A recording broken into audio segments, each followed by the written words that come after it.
Өнгөрсөн онд байгуулагдсан мэргэжлийн засгийн газрыг огцруулахдаа муу ажилласан гэсэн ерөнхий дүгнэлт тавьж огцруулсан. Тэгвэл сүүлийн 1 жил орчмын хугацаанд засгийн газар хэрхэн ажилласанд дүн тавьж болох үс судалгааны дүнг өнөөдөр үндэсний статистикийн хорооноос танилцууллаа. Тус статистик мэдээлэлд манай улсын эдийн засгийн голлох бүхэл үзүүлэлт эерэг гарсан байна. Тухайлбал төсвийн тэнцвэржүүлсэн нийт тэнцлийн алдагдал 1.2 их 80 төгрөгөөр буурсан байна.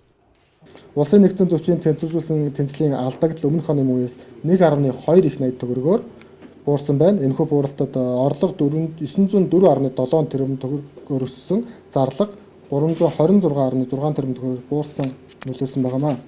За улсын нэгдсэн төсвийн нийт орлогын дийлэнх хувийг татврын орлого эзэлж байдаг.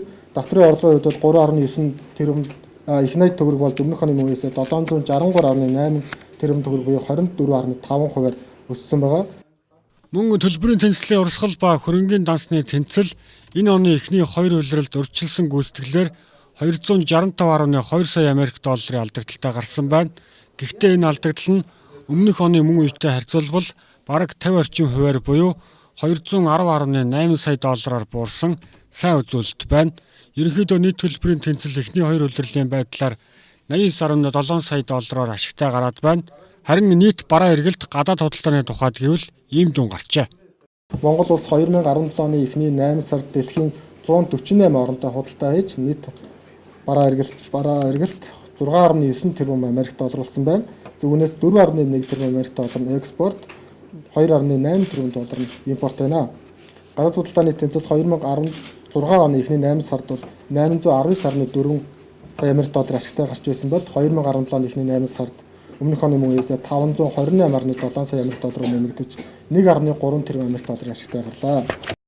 Гадаад худалдаа нэмэгдэхэд нүүрсний экспорт нэмэгдсэн нь гол нөлөө үзүүлсэн. Үүнийг дагаад аж үйлдвэрийн салбарын нийт үйлдвэрлэл 2.2 их 80 төгрөгөөр өссөн байна. Түүнчлэн төмөр замын тээврийн орлого 23.7%-аар өссөн, мөнгөний нийлүүлэлт өссөн, ялгсан эндэгдэл буурсан, бүртгэлтэй ажилгүй иргэдийн тоо буурсан гэд өнгөрсөн жилтэй харьцуулбал олон эерэг үзүүлэлт 2017 оны эхний 8 сард гарсан байна.